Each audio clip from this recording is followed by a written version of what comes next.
है शिया समुदाय पे जो जुल्म हो रहे हैं, जो मारकाट हो रही है, क्या कहना चाहेंगे? सुन्नी जो समुदाय कितना उसके लिए जिम्मेदार है और वहाँ की सरकार कितनी जिम्मेदार है उसके लिए? देखिए, पाकिस्तान के अंदर अक्सर जितना भी जो कुछ हो रहा है उसके लिए पाकिस्तान सरकार पूरी तरीके से जिम्मेदार है। पाकिस्तान में सिर्फ शिया ही नहीं, पाकिस्तान में शियों के साथ साथ हिंदुओं को भी निशाना बनाया जा रहा है। और जो लोग यहाँ से माइग्रेट करके गए हिंदुस्तान से, उन्होंने आज की तारीख तक के उनको एक्सेप्ट नहीं किया है और उनको मुहाजिर का दर्जा दिया जाता है और कहा जाता है कि मुहाजिर हैं, ये हिजरत करके आए हैं, लिहाजा इनका कोई भी ताल्लुक़ पाकिस्तान से नहीं है। वो रास्ता चलते मार देते हैं, वो मस्जिदों में मार देते हैं, वो इमाम बाड़ों में आग लगा देते हैं, वो जिस तरीके से हाथ बांध के निशान देख के मार दिया करते हैं कि आपके छुरियों के निशान हैं, आपको बक्सर के कमा के निशान हैं, मातम के निशान हैं।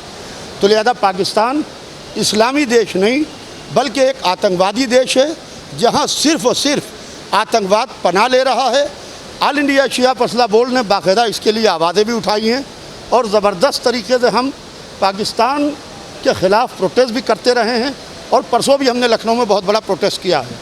सवाल यह है कि मेरा गवर्नमेंट ऑफ इंडिया से ये अपील है कि ह्यूमैनिटेरियन ग्राउंड के ऊपर, इंसानियत के नाते गवर्नमेंट ऑफ इंडिया कम से कम जो वहाँ के ऊपर कत्ले आम हो रहा है, वहाँ के ऊपर मंदिरों को भी जलाया जा रहा है, वहाँ मस्जिदों में भी आग लगाई जा रही है, वहाँ इमाम बाड़ों को भी। अब पोजीशन ये है कि अगर कोई मसलक का आदमी दूसरे मसलक का जाके मस्जिद में नमाज़ पढ़ लेता है, वो भी मुसलमान है, तो वो उसको मुसलमान नहीं मानते हैं, वो गुस्ल मस्जिद कराते हैं। और जो लोग नमाज़ पढ़ते हैं उसको सबको कोशिश करते हैं इनको कत्ल कर दिया जाए। क्या ये इस्लाम है?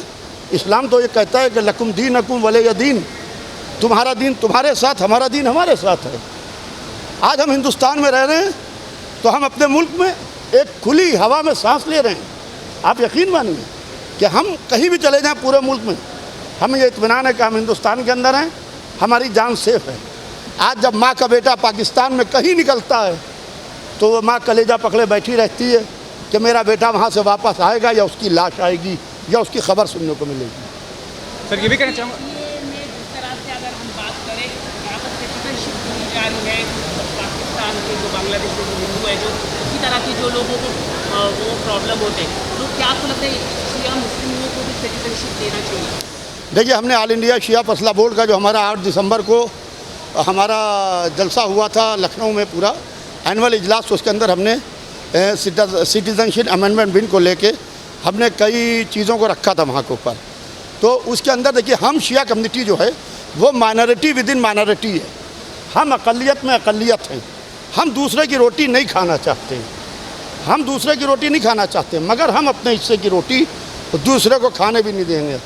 इसलिए कि आज आप हुकूमत हिंदुस्तान को ले लीजिए, आप वो मौजूदा हुकूमत हो जो गुजर चुकी है, एक उन्हीं ने सच्चर कमीशन बनाया जस्टिस सच्चर की अगुवाई में, और सच्चर कमीशन बना के उन्होंने मुसलमानों के हालात का पूरे मुल्क में सर्वे किया। जस्टिस सच्चर अभी मरहूम हो गए हैं, वो इस वक्त इस दुनिया में नहीं है, मगर उनके गिर्द एक ऐसा सर्किल था, एक ऐसा घेरा था जिसने शिया कम्युनिटी को पूरी तरीके से नज़रअंदाजी नहीं किया। मैंने कानून के जानने वालों से 2 दफ़ा और अपने लॉ के प्रोफेसर से कम 3 से 4 दफ़ा जस्टिस सच्चर की रिपोर्ट को पढ़वाया है, मगर जस्टिस सच्चर के कमीशन ने हमारी कम्युनिटी को नज़रअंदाज किया है। मोदी जी सबका साथ सबके विकास की बात करते हैं, वो कहते हैं कि सबका साथ सबका विकास हो। तो मैं आज मुंबई में अपने वज़ीर आज़म से ये अपील करूँगा कि कम से कम, हम हिंदुस्तान में 7 करोड़ हैं और हमारे यहाँ हमारा यूथ है, उसके पास कुछ नहीं है, कामकाज नहीं है, हम स्कैटर्ड हैं, हम फैले हुए हैं। तो कम से कम आप हमारा भी सर्वे कराइए जस्टिस सच्चर की तरह कि शिया माइनॉरिटी विद इन माइनॉरिटी है, इनका भी सर्वे होना चाहिए और सर्वे हो के हमारे हिस्से की रोटी जो हमेशा से आज़ादी के बाद से दूसरे खा रहे हैं, वह हिस्से की रोटी हमारे पास वापस आना चाहिए।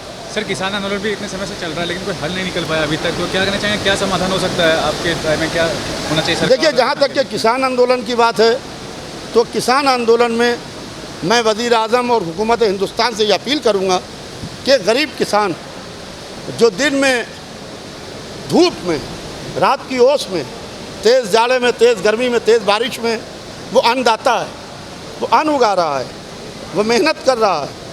तो आप अडानी या अंबानी, ये किसी सरकार के नहीं है, चाहे अंबानी हो चाहे अडानी हो, ये कुर्सी के वफादार हैं। ना ये मनमोहन सिंह जी के वफादार हैं, या ना ये मोदी जी के वफादार हैं, ना ये मुल्क के वफादार हैं। आज जब मुल्क लॉकडाउन को कगार पर खड़ा था तो उस वक्त मुझे बताएं कि इन लोगों ने मुल्क के लिए क्या किया, कितने इन्होंने लोगों को खाना पहुंचवाया, कितनों को घर प्रोवाइड किया। या मुल्क में अडानी और अंबानी क्या अपने इस तरीके के किचन नहीं स्टार्ट कर सकते थे कि जहाँ गोबर गरीबों तक के उनका हक, उनकी रोटी पहुँच जाए।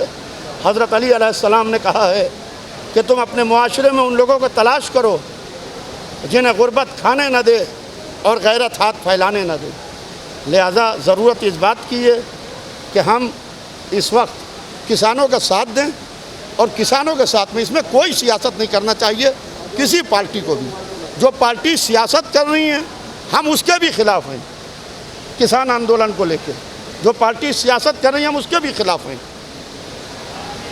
और आलम यह है कि जो गवर्नमेंट ऑफ इंडिया किसानों के साथ में कोशिश करे कि उनका हक उनको दिया जाए, उनकी बातों को माना जाए। और वैक्सीन को लेकर काफ़ी राजनीति है, आप क्या मानते हैं कि जिस तरह से अफवाह फैलाया जा रहा है? देखिए, वैक्सीन को लेकर जो राजनीति हो रही है वो बहुत सोची समझी साजिश के तहत हो रही है, और वो मुसलमानों को ये भड़काया जा रहा है कि इसके अंदर जो जिलेटिन है तो वो तुम्हारे लिए हराम है। तो सवाल ये, क्या मुसलमानों ने हर दवाई में देख लिया, क्या जो सिरप पी रहे हैं क्या वो पूरी तरीके से हलाल है? क्या जो दवाएं खा रहे हैं क्या वो पूरी तरीके से हलाल हैं? इंसानी ज़िंदगी को बचाने के वास्ते कहीं के ऊपर मज़हब में हराम भी हलाल हो जाता है। इस्लाम मज़हब ये कहता है कुत्ता नजीस जानवर है, वज़ू के लिए इतना पानी है, या तो कुत्ते की जान बचा लो या वज़ू कर लो।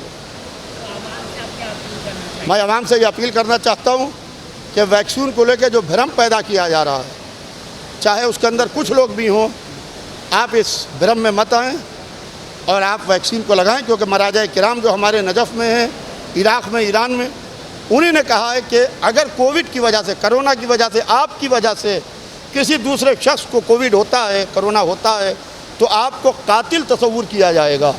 हमारा मज़हब तो फ़िक़्ह जाफ़री तो यहाँ तक के कह रही है। लिहाजा इसको हमको सबको मिल के गौर करना चाहिए और वैक्सीन को लेना चाहिए इस्तेमाल। सर,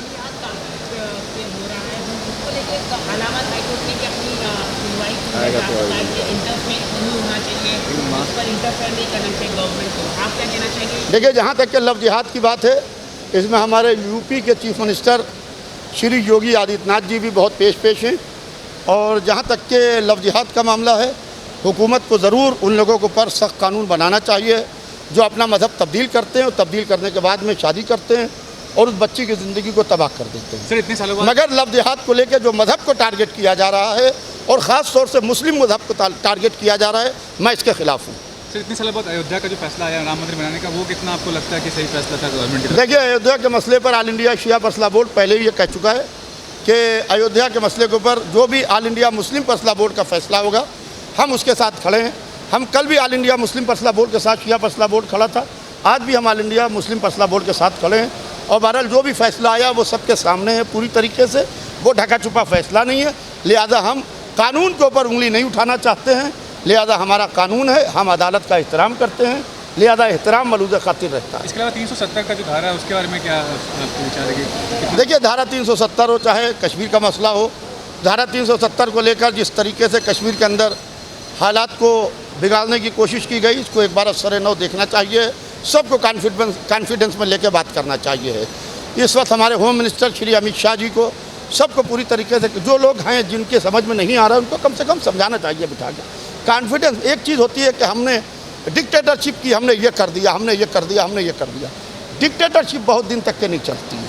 लिहाजा उसके लिए सब मिल के सर जोड़ के बैठें और बैठ के जो हल निकले उस हल को सबको मिल के तलाश करना चाहिए। आखिरी में 3 तलाक पे प्रतिबंध होने के बावजूद तो चालू है, मतलब गवर्नमेंट कंट्रोल नहीं कर पा रही चीज़ को। देखिए, जहाँ तक कि 3 तलाक का मसला है, 3 तलाक के मसले के ऊपर सरकार ने अच्छा फैसला किया है। हम भारत सरकार के इसमें साथ हैं। और सबसे पहले ये आवाज़ ऑल इंडिया शिया फैसला बोलने उठाई थी कि किसी लड़की जो किसी की बेटी है, वो किसी की बहन है, उसके लिए आपने ये कह दिया तलाक तलाक तलाक।